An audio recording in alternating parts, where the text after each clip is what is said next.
বিশ্বের ১ নম্বর ধনী দেশ, ১ নম্বর শক্তিধর দেশ আমেরিকা।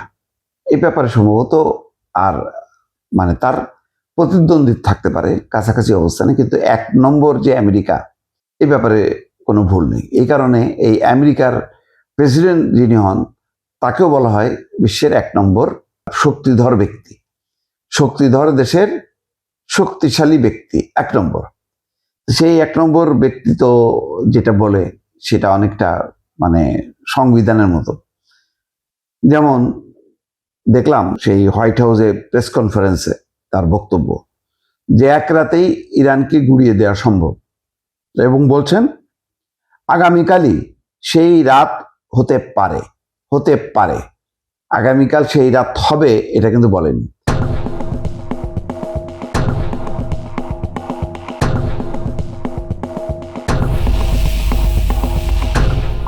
ট্রাম্প সবসময় তার কথার মধ্যে একটা ফাঁক রাখে, এটা হবে আবার নাও হবে, তো সেরকম ফাঁক রেখে বলছে। তবে ভাষাটা মারাত্মক, এটা কোনো কূটনীতিক ভাষা না, কোনো সাধারণ ভদ্রতার ভাষাও না। একটা স্বাধীন সার্বভৌম দেশকে গুড়ায় দেবে, এটা এক আমলে রাজা বাদশারা সাধারণত উচ্চারণ করত। এখন অনেকে ট্রাম্পকে সেই রাজা বাদশার সাথে তুলনা করা হয়। স্বয়ং আমেরিকার রাস্তায় নো কিং প্লাকার্ড নিয়ে আমেরিকার জনগণ বিক্ষোভ মিছিল করে। তাতে বোঝাই যাচ্ছে যে ট্রাম্পের যে আচার আচরণগুলো সেগুলি রাজার মতনই। তা রাজারা কি হয়? স্বৈরাচার হয়, রাজারা ফ্যাসিস্ট হয়। তো এখন সেই ফ্যাসিস্টের মতনই আচরণ করছেন ডোনাল্ড ট্রাম্প। বলছেন যে ১ রাতে ইরানকে গুড়িয়ে দেওয়া সম্ভব, তার আলটিমেটাম অনুযায়ী যুক্তরাষ্ট্রের স্থানীয় সময় মঙ্গলবার সেই রাত হতে পারে। ইরানের বিষয়ে জানতে আজ হোয়াইট হাউসে সংবাদ সম্মেলন করেন ট্রাম্প। এ সময় তার সঙ্গে ছিলেন প্রতিরক্ষামন্ত্রী Pete Hegseth, joint chief of স্টাফের chairman general Dan Caine. Trump ইরানে আটকে পড়া মার্কিন বিমান বাহিনীর সদস্যদের উদ্ধারে পরিচালিত অভিযানকে ঐতিহাসিক বলে অভিহিত করেছেন। এখন ট্রাম্প এটাকে বিশাল বিজয় হিসেবে দেখাচ্ছে যে তার ক্রুকে বা পাইলটকে উদ্ধার করছে।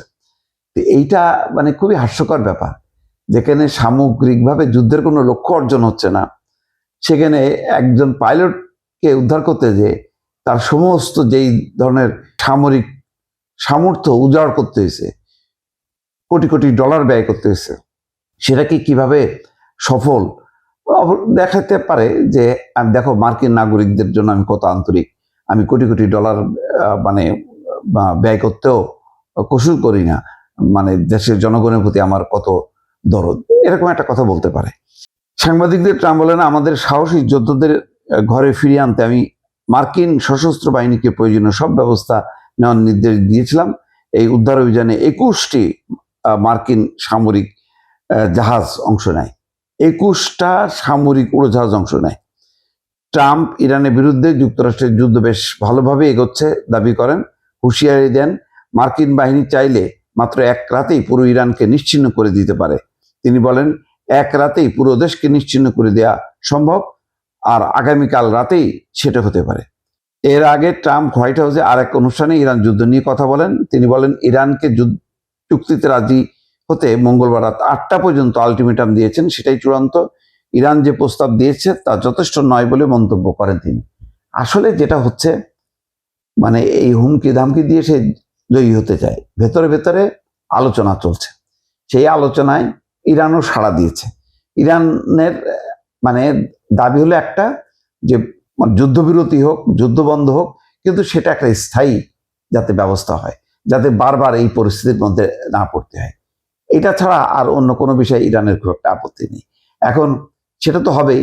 এখন হুমকি ধামকি মারতেছে ট্রাম্প, এরপরে যখন আলোচনা হবে বলবে যে ওই যে আমার হুমকিতে কাজ হয়েছে, আমার হুমকির পর ইরান কাবু হয়েছে, এবং এইভাবে সে একটা বিজয়ী হইতে চায়। আর এই একটা মুখ রক্ষার বিজয় ট্রাম্পের জন্য খুব জরুরি বলে ট্রাম্প নিজে মনে করছে।